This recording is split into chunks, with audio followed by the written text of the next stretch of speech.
I've got the spores, the sickness. There's the twins in my brain. The 2023 cycling season is running at full speed, so it's time for another Domestique Cycling Podcast episode. My partner in crime, Yves, is here once again to discuss the busy cycling calendar. But are there more important things in life than cycling? Yes, there are. Our other co-host, Bram, can call himself a father now, so he couldn't make it to today's episode. Anyway, congratulations, Bram and family. But still, we are the three of us. Domestique's data and training analyst, Dieter, is joining the party today. Hi, Dieter. Hello. How are you? I'm good, thank you. Tell us, Dieter, what's the job of a data and training analyst? I write tweets about what's in races.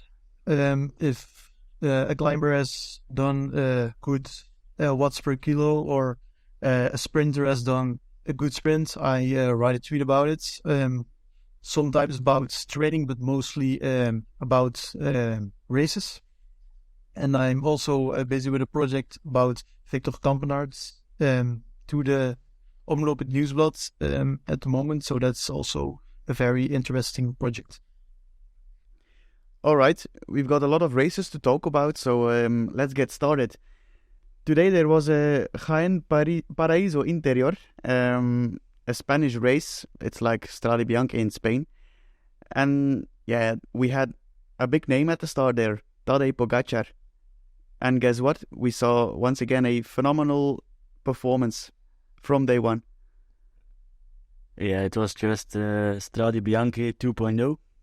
It was like a copy of last year's Strade Bianche, where Pogačar decided to go on the attack at 40 to go and go for a solo for the last hour. Even a puncture didn't stop him. It was incredible to see once again. We're only the 13th of February, and the performance he did today was extraordinary, in my opinion. Once again, the field was pretty strong there in Spain. UAE had a very strong team with Valens, Hirschi, Kovi as well. But yeah, phenomenal effort from Tadej today. Exactly. We witnessed a 36-kilometer solo, and he won with an advantage of almost 1 minute after a puncture. Does it say something about his form currently when looking at the Classics Tour of Flanders and Milan-San Remo are said to be his main goals? Yeah, I think so. I don't think it says a lot about Milan-San Remo, because it's, like everyone knows, very calm until the Cipressa, and then very explosive on the Cipressa and Poggio. But to a Ronde van Vlaanderen or Luik-Bastenaken-Luik, it says more, because today it was a hard race. He made it hard himself, so it says more about those races with where you burn a lot of calories, more than like a Milan-San Remo, where it's soft tapping until 30 k's before finish, I think. Yeah. Yves, you mentioned it already as well. UAE was quite impressive too, with Valens and Hirschi ending at place 3 and 4. Is that something Pogačar will need in the big classics, a strong team? Or do you think that, we know Pogačar is someone who doesn't need a lot of help. Do you think the team will be more important than the past years? I do think so. I think they decided today to start a strong team in Spain. It's almost their strongest classic squad, I think, with Kovi and Trentin in there as well. Does Pogačar needs a team? Yes and no. I think he needs a team who supports him the first part of the race, with food, drinks, if he has punctures, mechanicals, etc. But once the final starts, he can do it on his own. But when you look today, there were 2 teammates in the chasing group, and they were annoying the chaser a little bit. They were just sitting in the draft waiting So even if a Tadej move doesn't work out in the classics, they still have a Valence and a Trentin or others who can perform really well and who are fast at the finish. But yeah, it was a really strong team today. They were the best team in Spain by far, in my opinion. They really wanted to win there. So, if I recall it correctly, we've been joking quite a bit about Tim Wellens the past few weeks. Is he surprising you? No. It's February. He's always good in February. So you still believe that the Wellens we see now, we won't see him in the big races? I'm a bit biased about that, so I'm gonna let Dieter answer on that. I one. wouldn't say a bit. Dieter, what's your opinion?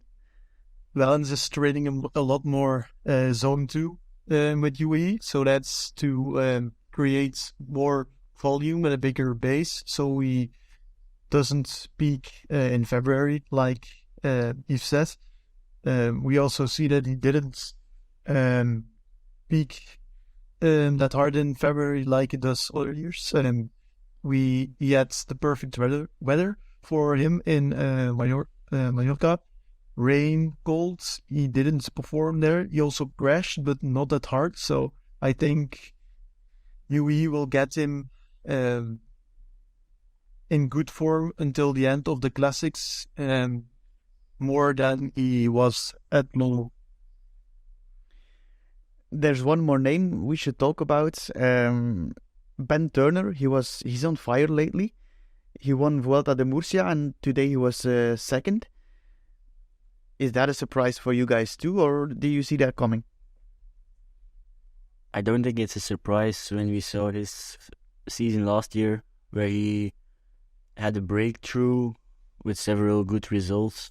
Right now he's in a phenomenal shape, but I don't think he's peaking yet. I wouldn't understand why he would peak now. He's in a very professional team with Ineos, so it's not like they don't know how to get riders ready for the big goals. But the way he's riding right now is very strong. He's climbing very well. And you can maybe say the same about Tullet today as well, because he was the one who could stay with Pogačar the longest. Pogačar really had to stand quite long on the pedals to create the gap, because Tullet tried to stay in the draft as long as possible. He cracked eventually, but it was very strong from the still very young Tullet. Yeah. As well. Let's maybe talk about the Vuelta de Murcia first. Turner, he beats Simon Clark and Jordi Meus there. And Team UAE Emirates, they tried to break the peloton with Wellens, who was kind of a lead out for Matteo Trentin on a tricky finish. I think we can say Turner didn't steal the victory there. Definitely. He's very underrated at those kind of finishes. Last year, I expected him to go more for his own chance in the Vuelta, as we had some similar stages there. But all balls were on GC there, it seems, which didn't work out really well in the end. But yeah, you can't know that beforehand, so we can't exactly say that was a bad choice, I think. But I would have loved to see Turner go his chance more in the Vuelta last year. All right. Last week, the women's peloton gathered in UAE. Is that a race you're interested in, or do you see it as a preparation race? I think the Watts proved otherwise. I need to search. Gaia Rialini, if I pronounce that right, did an outrageous job for Lamborghini, and she's really light. Her Strava says 40 kilos, so she did, like, I looked it up, she did 4 watts per kilo for an hour before the climb, so she was already fatigued a lot, and then she did 5.3 on the climb, so that's really, really high. So Longo Borghini had a lot. Yeah, when you looked at the ascent of that climb, it was quite a big group who started the climb, and at that point Realini was already at the front, and then there only remained Peperkamp, I think, from DSM, who could stay with them the longest. But yeah, I was quite a bit frustrated, I think, that Realini didn't receive the stage win. Afterwards, the team said it were for the bonification seconds. But I think we need to be honest, the last stage was a flat stage. There could be echelons, yes, but if you caught out in an echelon, you will lose more than 3 seconds, I think. And I think she's only 20 or 21 years old. She's picked up from a club team, on club level even, I think. So now in February doing this job, I think she jumps up the order in the team as well. As you say, she's only 21 years old, but she isn't the only youngster that surprises a bit during this UAE Tour Women. As you mentioned, Esmee Peperkamp, she was 4th on the stage to Jebel Hafid, the mountain stage. And who ended up 4th in GC was Anna Shackley from Team SD Works, 21 years as well. So, yeah, we've had a lot of women for a very long time at the top of women's cycling, but I think it's fair to say we see a new generation coming. I think for the UAE Tour women, the climbers who started there were more the future stars, like SD Works lined up Shackley, Peperkamp for DSM. Not really the big guns, except Longo Borghini and Royakker, who disappointed a bit, in my opinion. Cavalli was there, Persico was there, Lianne Lippert was there as well. Rode the Worlds the week before. But I don't know, I think there were bigger names for the sprints, or there were bigger fights in the sprints than there were on the harder courses, stages. Yep, we've witnessed quite some battles between Charlotte Kool and Lorena Wiebes, the former teammates. During stage 1, Wiebes crashed, I think with 3 or 4 kilometers to go. Then she got back into the peloton, found her lead out, but was beaten in a sprint by Charlotte Kool. The day after, she took kind of a revenge on Kool. But in stage 4, it was Charlotte Kool who once again took the win. Was that surprising for you? Yes, actually, because I still think Wiebes is the better sprinter. Kool got out of the wind in stage 4. Wiebes just went too early. She did really, really amazing numbers, but Kool just could come from behind. So it was a tactical mistake by Wiebes. I see a lot of people saying Kool is the new best sprinter now, but I'm convinced it's still Wiebes. Do you guys think the SD Works train needs to get used to each other? Yeah, it's quite a new train with Guarici. But I think the best sprint train is DSM this year as well. I think they are a well-oiled machine. And what Dieter says, Wiebes is the best sprinter in comparison to Kool.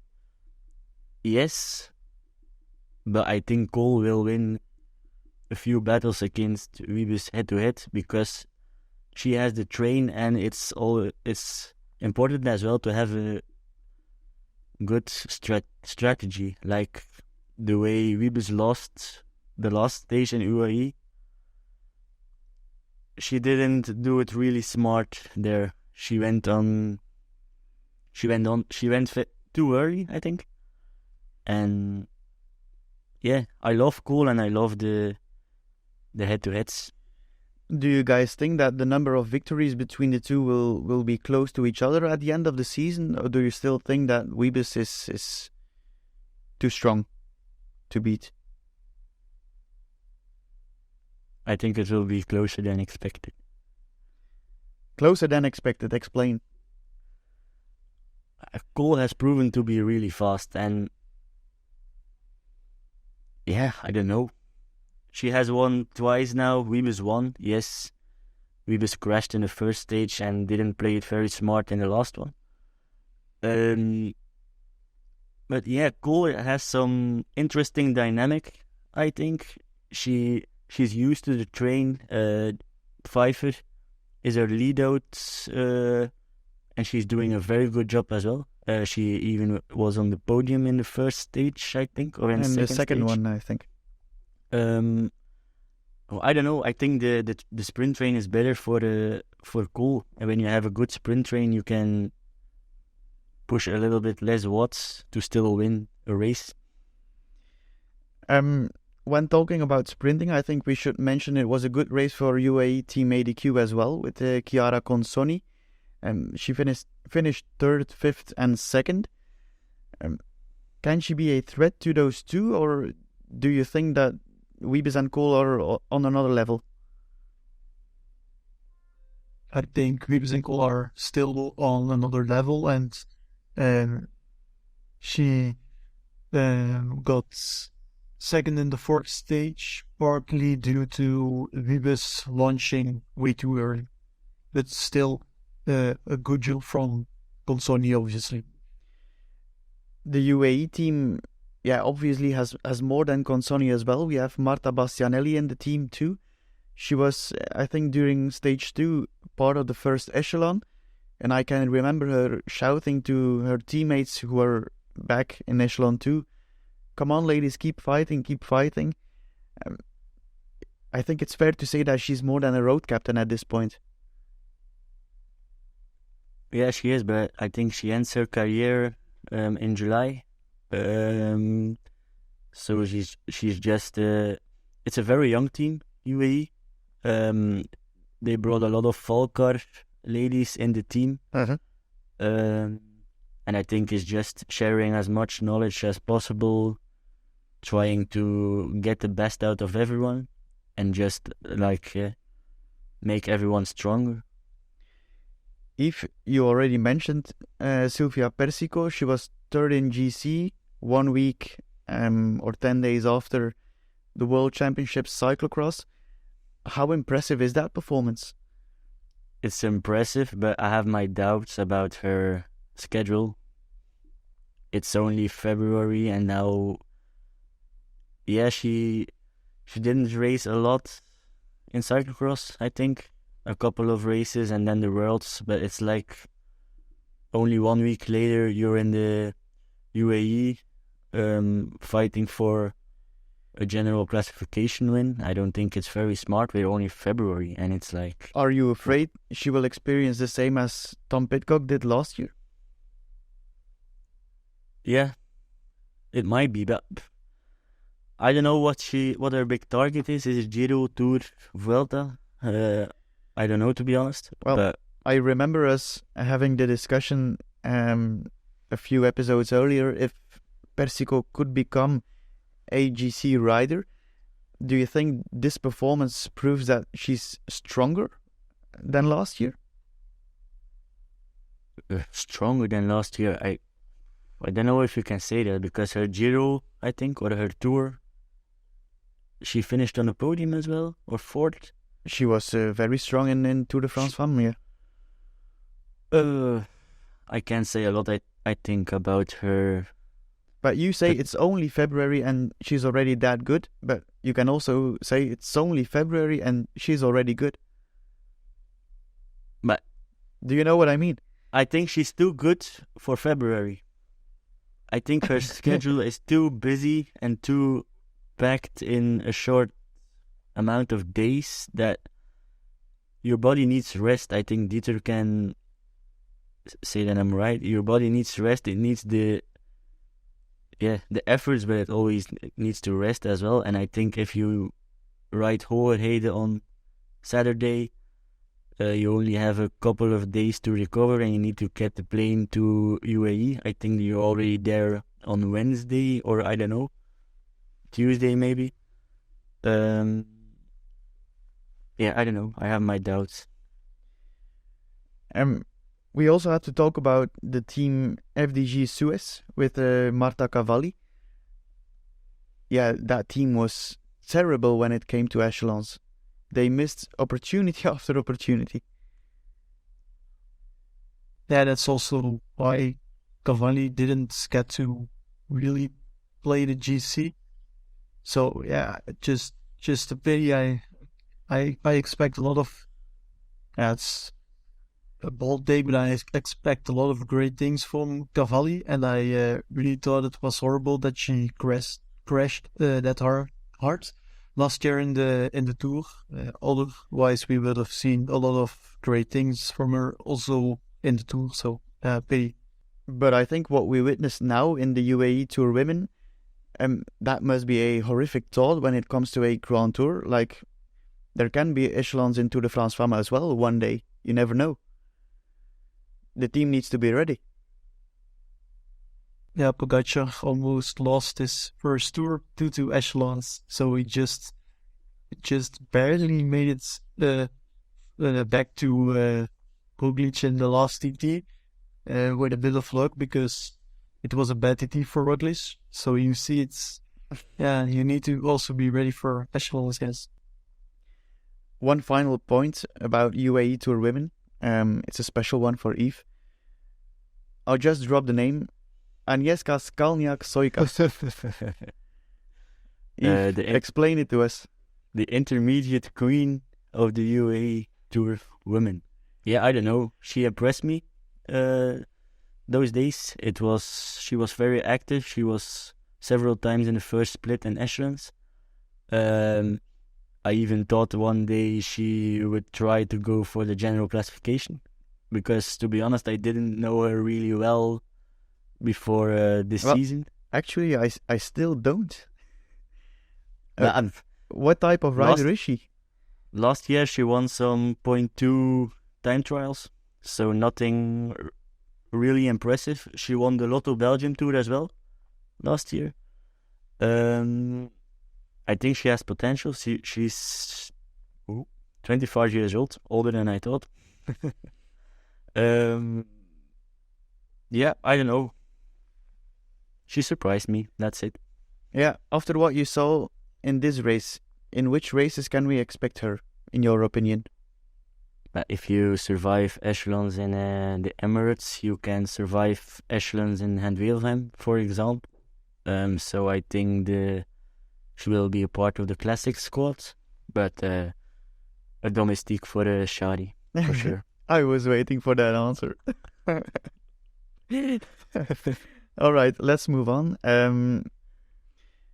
A few kilometers further, there was the Muscat Classic last week. Then we are talking about the men's peloton, where Merlier was victorious. I think in the Muscat Classic, Biermans was victorious. Right. Tour of Oman was Merlier. Exactly. But I think the lovely story in Muscat Classic is Jordi Warloop, who finished second, and he's actually a stand-in in the Quickstep team. He's part of the development team of Quickstep because the squad was full. He was part of the BMB drama at the end of last year and the beginning of this year. He's the beach racer, right? Yeah, he went extremely hard in the Belgian national beach race, as he saw it as his last opportunity to attract some interest from professional teams. No one really reacted, except Patrick Lefevre, who dropped him in a development team. I think then James Knox got injured or fell ill at the start of Oman or the Muscat Classic, and he just picked up the phone, called Jordi Warloop, come to Oman, and he sprints to the second place. I think that's incredible to see, and he just says, fuck all who didn't believe in me. in the Muscat Classic, the Merlier said that he had his best 10 minutes performance on the uphill section. Dieter, how extraordinary is that? I think that proves a point which I've already said a lot, and that's that I think that Alpecin doesn't train their riders perfectly, and Quickstep does. It's a bit bold to say that already, but because Merlier's big goals are later in the season, so we need to see what he does there. But that's an opinion I have, and Merlier even said that he held it back in the Muscat Classic. Maybe he could have held on in the peloton, but he wanted to take it calm, as he wanted to win the first stage of Oman, which he won. So I think he has some really amazing legs at the moment. So I'm curious to see what he will do in sprints, but also in races like Roubaix. I think it's baby power. It's all because of the baby. You mentioned it. Merlier is a father now. He dedicated his win to his baby, Jules Frank Merlier, named after Frank van den Broek, of course. What do you guys expect from Tim Merlier this season? Is he ready to battle against Fabio Jacobsen in the team? No. Last year we had the Jacobsen against Cavendish discussion for Tour de France, I think. Yep. This year we have Merlier against Jacobsen. Is Fabio still the safest option? Fabio is the number one for the Tour at this point, I think. Giro will be without a sprinter, I think, because it will be all out for Remco. I think Merlier will need to do a lot to get himself in the Tour de France team. They will not start with two. So, in your opinion, he'll need another baby? And he only has 4 months, so I don't know what he will create, but it will only be a half baby or something. But I think, Jacobsen is the number one sprinter. But if Merlier starts to win a couple of stages in Paris-Nice or Tirreno, I don't know what's on his schedule, and that he blows away the opposition, Lefevre can change his mind. But I think there is some sort of love story between Jacobsen and Lefevre as well. And I think Jacobsen has quite a bit of...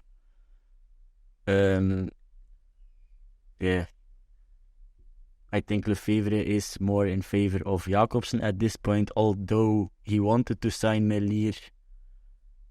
So that can be a problem. In today's newspaper, Merlier said he kind of had his eyes on Gent-Wevelgem. Dieter, you say Paris-Roubaix. Isn't that too high for him? And me once, which year was it? I think 2021. I need to look that up quickly while I'm talking. But you already did well in not well, very good in Paris-Roubaix. But he got a bad crash in that race, so you can't see it in the results how well he did that edition. It's not like he's going to win the sprint against Van Aert or something in the velodrome, but I think top 20 or close to top 10 on a very good day is possible. All right, that's quite surprising to me actually. After the Merlier stage, we had a finish on a small kicker, where Herrada beats Van Heels, Ulissi, Jorgensen and Van Zevenand. The day after, that was today, I think, Jorgensen beats Van Zevenand and Bouchard. I think we can say Jorgensen and Van Zevenand are having a good form. Yeah, that Jorgensen sprint today was powerful. Dieter, explain. Yeah, he did 6.6 for 12 minutes on the whole climb. So before the sprint, he did like already 6.4 watts per kilo for more than 10 minutes. So that's really high pace. It really gets in your legs. You are just fucked before you start to sprint. And then he he blasts out 900 watts for 28 seconds. If you can do that fresh, that's a good sprint, and he does that after that uphill effort. So really promising. I'm keen to see on what he will do on Green Mountain, because I think that's going to be the real test for him. He has to prove himself on longer, steep climbs also, I think. I noticed we had quite a lot of strong performances when looking at the data, like Kobe Holsens did in Mallorca, some other wins. Is the level this early in the season higher than other years, or? It's hard to compare, but I think because you have the elite riders like Van Aert, Van der Poel, Pogačar, Alaphilippe, those riders, teams like Intermarché want to make a peak early in the season now to also win their races, because they know, it's harsh to say, but they are not going to win the Tour with Geen Dagemee or Louis Meintjes against Pogačar and Vingegaard. So I think it's a great strategy to peak early on in the season, as they are doing now, because it also clearly works. It was the first pro win for Jorgenson, I think. But yeah, it was a matter of time before that happened.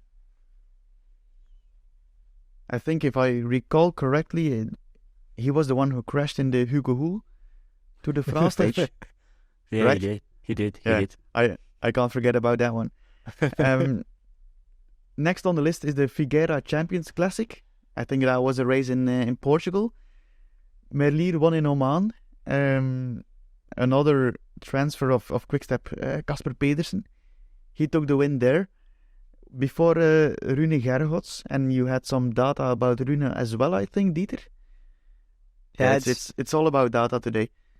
Yeah, the data says everything. I mean, I saw Rune didn't stand on his pedals in the sprints, so I thought he did like 700-800 watts in the sprint, but he was just on the right moment. Though I saw on Strava he did 1200 watts in the sprint, so out of the saddle 1200 watts. I mean, I'm 87 kilos and I can't do that, so that's crazy. If I read it well, Herregos, he tried to attack, or he followed some attacks earlier in the race as well, so that makes it even more impressive. Yeah, he went on an attack with a group. It was only Vacek, some names, so he already went deep there. I can't recall the numbers exactly, but it were good numbers. And then he gets caught again and sprints to second. He's a climber, and then 1200 watts out of the saddle. I'm not a pure climber, but he's so all around. It's crazy. I think it's quite interesting to put some spotlight on the winner himself, Casper Pedersen. It was quite a hard race. He's brought in the team as a future replacement for Morkov, so as a lead-out guy for the sprinters. Pedersen has won a race this year. Jacobsen has already won a race. Merlier has already won a race. So Quickstep is proving that their fast men are already on a more than decent level.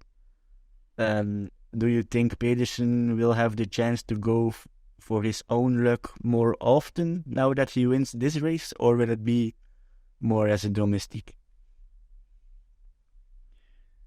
I still expect him to be the lead out actually in most of the races. I think it's an obvious choice when you have Merlier and Jacobsen or Jacobsen in a race that Pedersen might be the lead out.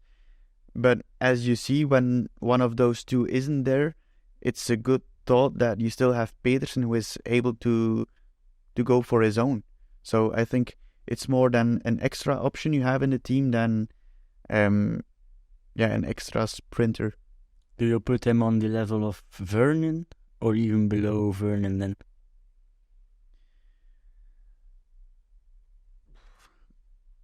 I think it's hard to compare. As I said, I still see him more as a lead out than as a real sprinter. So no, I don't put him on the level of Vernon.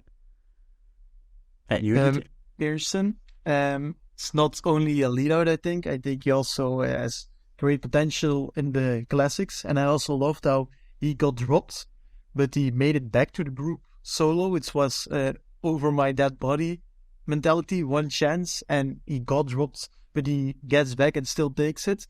That means he also has, he can handle big volume as a sprinter. I thought he would be dead and he would get clapped by Marijn van den Berg with like 5 lengths, but he still did a very impressive sprint. So that shows he can handle volume really well. So I think we need to keep an eye on him in the classics too. All right. Let's move from Portugal to Spain for the Clásica de Almería. A first win for the Q36.5 Pro Cycling team. And yeah, Moschetti, he beats Arnaud De Lie and Jordi Meus. So very impressive, I think. That proves once again the point: if Moschetti is in a perfect position to launch his sprint, that he's very fast, but he has the problem that he's not often in the perfect position to battle for a win. But yeah, we still need to say that De Lie, he almost crashed in the final kilometers, and his positioning after that was quite bad. So, but still, it wasn't a fair battle. But still, yeah, he wins. You still I think gotta do the it. sprint from Moschetti shows the potential that he has. That he has the raw speed, but that he has troubles with positioning the last couple of seasons. Of course, if De Lie gets in the perfect position as well, I don't know if Moschetti will beat him. But it's quite nice to see Matteo win, actually, and it's very nice for the brand new team as well. Exactly. Arnaud De Lie, he announced today that he will start in Omloop het Nieuwsblad instead of Les Samein. That makes it a double opening weekend for him with Kuurne-Brussel-Kuurne on Sunday as well. We already had a discussion about the chances of Arnaud De Lie in Omloop het Nieuwsblad. Who thinks that he's able to win that one? I think he's able to win. There's always a chance. It's such a great rider, but I just don't think he will. I mean, even if the Ballerini scenario happens, I think that he will be so fucked that he gets beaten in sprint. I mean, people are using Etoile de Bessèges as a reference, but that's no reference. The calories burned aren't comparable to Omloop het Nieuwsblad. If you want to seek a comparison to Omloop het Nieuwsblad, I think Volta Limburg last year is a much better one. There you really surprised me. He also did a very good sprint after big efforts. I just have the feeling that he won't win. First of all, I would like to say the way De Lie has been riding last season and at the start of this season has been incredible, and the hype is getting real about De Lie. He's performing really well in the races he's participated in, but we didn't really see a race on the level of a big classic like Omloop het Nieuwsblad, like a Gent-Wevelgem, like all those races. So I think he surely can win it. He won Gent-Wevelgem in the youth categories. Yes, but I think he won it in the youth categories, but it's not the same at the top level of the sports, and I think we need to give him the time as well to develop still as a rider. He's still very young, and I think if we put too much pressure on his shoulders, because he's already compared to Tom Bonen, please give him some time. It's important for him to keep his steady growth and not going all in right now. He asked himself to start in Omloop instead of Samin. I wrote an hour ago. Yeah. I totally agree. We should give him some space, but I also think that the fact that Mathieu van der Poel and Wout van Aert are both not at the start of Omloop at Nieuwsblad is in favor of his chances there. Definitely.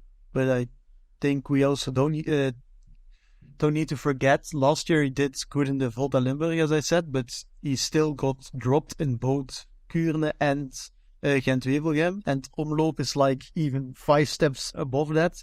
So I think first start to see with what he will do in Kuurne and Gent-Wevelgem, but Omloop is the race before that. So yeah, I think it's too much. When should De Lie be happy about his performance in Omloop at Nieuwsblad, and when should the media and we as fans be happy? The media will only be happy if he wins or podiums. I think he should be happy when he crosses the line with a good feeling, and when he has the feeling he did everything he could, and that he has a benchmark of what to expect the other races and the upcoming seasons, in my opinion. I don't think he need to look too much to the results. Certainly in Omloop at Nieuwsblad, I think he will be disappointed if he doesn't sprint for the victory in Kuurne. But I think in Omloop at Nieuwsblad it will be more of a learning race, in my opinion. He should race it like a learning. Yeah.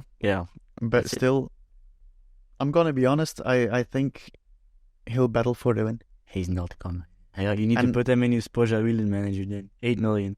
Thank you. Yeah, he's in there. He's in there. Oh yes, he is. That's for next week. That's for next week, exactly. I'm gonna think about my argumentation for that. Yeah, it will be necessary.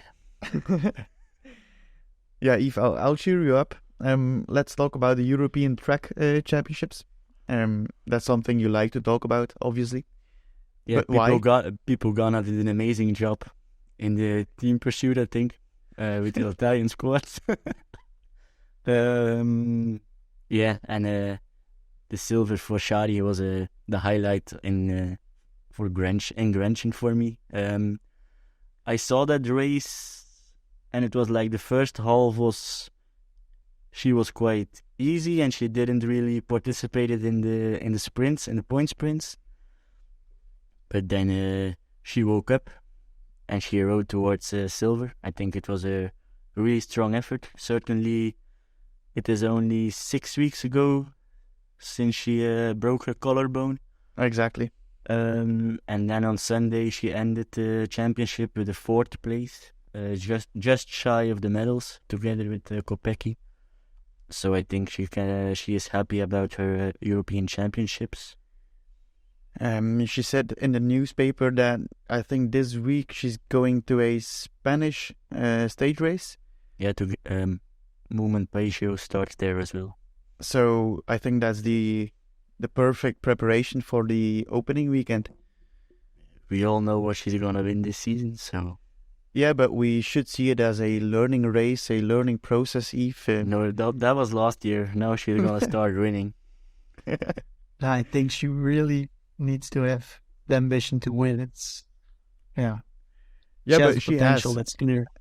Yeah. I think you can feel it in everything that she's waiting for that first pro win, and then the rocket has been launched. That will be a big one. All right. To conclude, 2 smaller points. Mathieu van der Poel, Smaller points. who is how dare you?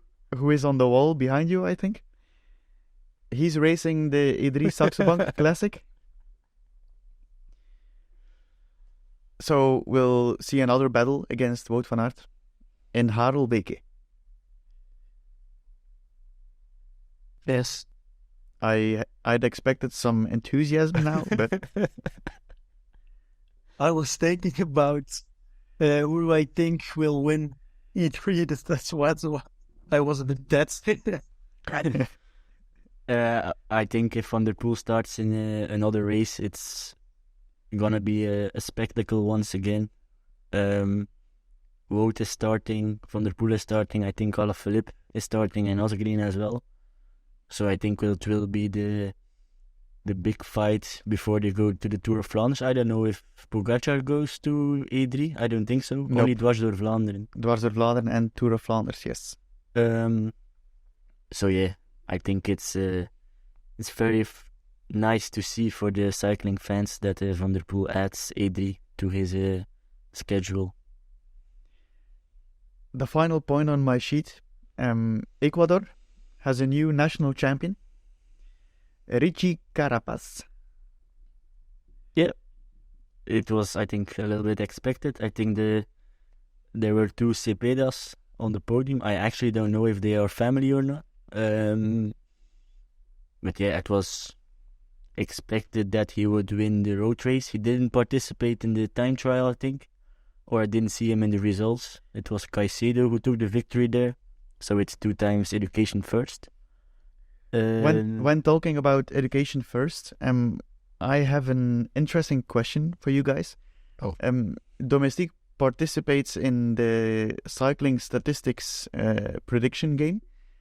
And one of the yes or no questions there was, is Rigoberto Urán going to finish top 10 in a Grand Tour this season? No. Yes. Yeah, I'm not going to say the answer I wrote down then. You said no. Yeah, I did. Because I think Carapaz will change everything at the team. And Urán, yeah, let's be honest, but I think... It's in a Grand Tour or Tour de France? A Grand Tour. But Carapaz is not going to ride them all 3, I think, so... No, but that means that Urán should go to the Giro then, and ends up in top 10. Because Carapaz is focusing on Tour and Vuelta. I don't know what's on the schedule from Urán. Pro Cycling Stats, it says Giro and Tour, so there's maybe a bit uncertain still, but last year he got the top 10 in the Vuelta because he was so far behind he could go in the break. I think maybe when teams let him go in the break, a top 10 is possible, but otherwise, just when he I can't see it. Yeah, when he rides from GC group every day, he won't top 10. All right. That means we're at the end of this episode. What's next? We're approaching the opening weekend, of course. So I guess next week we'll talk about some fantasy games and give some good names to put in there. Yves, I'm talking about Arnaud De Lie. Make sure you're ready. I'm gonna ask it certainly why De Lie, and if you don't give me a valid point, it's no one can take him in the team. All right, I'll be back. Dieter, thanks for joining us. Thanks, Dieter. I'm sure we'll see you once again in the future. So, and please provide us with some more domestic data. I think our followers like it, so with pleasure. Keep it coming. All right. Bye-bye. Bye. Good night. I've got Bye. the spots, the sickness. There's the twins in my brain.